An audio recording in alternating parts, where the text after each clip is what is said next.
Welcome everyone, Dr. Linder. What we're going to be covering in this short video is just going over three types of muscle tissue, right? There's four types of tissue in the body. There's epithelial tissue, there's connective tissue, there's nerve tissue, and then there's muscle tissue. So we're looking at muscle, and there's three types of muscle. We have skeletal, cardiac, and smooth. Now, of the three, there's only one that's voluntary, which means you have conscious control over it, and that's skeletal muscle. And that kind of makes sense, right? Because skeletal muscle attaches to your skeleton. You can actively and voluntarily move your arm, move your wrist, move your fingers, move your legs, your thighs. So that's all voluntary. Cardiac refers to the heart, and that's involuntary. You can't consciously increase your heart rate on a split second and go from 72 beats per minute to 92 beats per minute. Now, you could get on a rower, you could jog, you could sprint, and within a few seconds increase it, but it's not as quickly responsive as your skeletal muscle is. So the heart is involuntary, and smooth muscle is involuntary.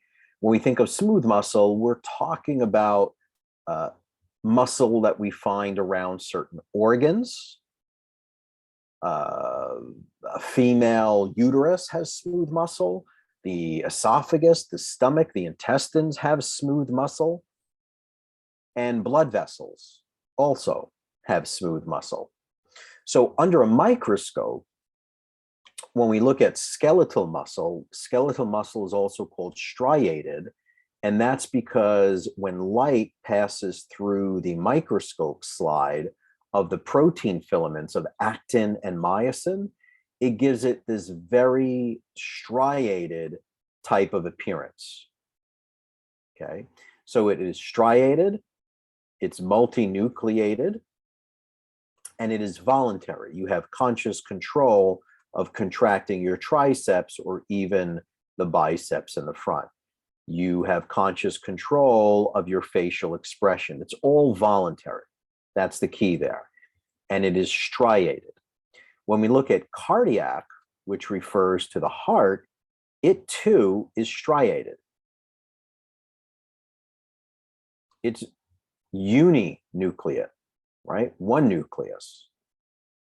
And one of the other features, besides being striated, is that it is branched.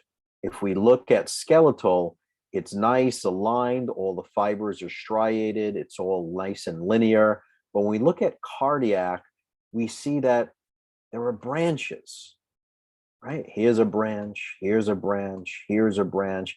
There's so many different branches. That's a unique feature under a microscope. And then these are also other unique features, and those are called intercalated discs. Intercalated discs. They are specialized junctions where two heart cells come together. It's kind of like where they fuse and come together. They're called intercalated discs. And if we were to separate them and open them up, this is where we find what we call gap junctions.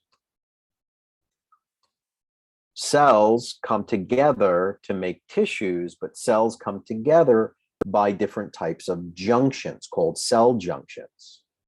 There are gap junctions, there are tight junctions, there are desmosomes, hemidesmosomes, adherent junctions, a whole bunch of junctions that you'll learn in the lecture portion. Gap junctions are found with the heart and with nerve, and they're utilized for fast, rapid forms of communication.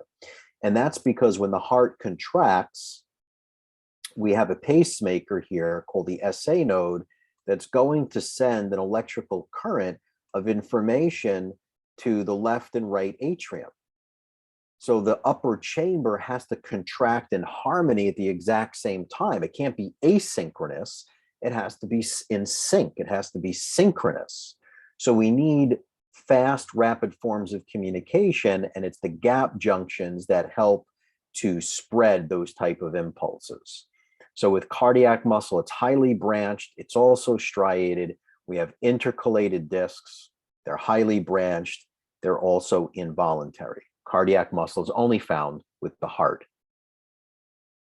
Smooth muscle, it's also known as visceral muscle. We find it around, the esophagus, the stomach, the small intestine, the large intestine. We'll find them around blood vessels as well. And these are involuntary. They are smooth shaped, they're spindle shaped with a central nuclei.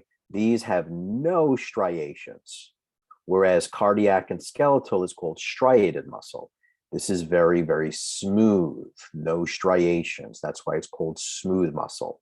So it's going to move and propel substances through the gastrointestinal tract. We'll find it along the uterus. We'll even find it around blood vessels. And we know that blood vessels can constrict or dilate. So if this is a cross section of a blood vessel, that's the internal layer. This one that I'm making look like a spiral, that's the smooth muscle. And then I'll make a layer on the outside, that's elastic. So this middle layer right here is called the tunica musculosa. This muscular layer is actually smooth muscle. And that can constrict, which narrows this lumen, or it dilates and makes this even bigger. The bigger this hole is, the lower the blood pressure. The more narrow this hole becomes, the higher the blood pressure. And that constriction and dilation takes place only due to smooth muscle, which is involuntary. Okay?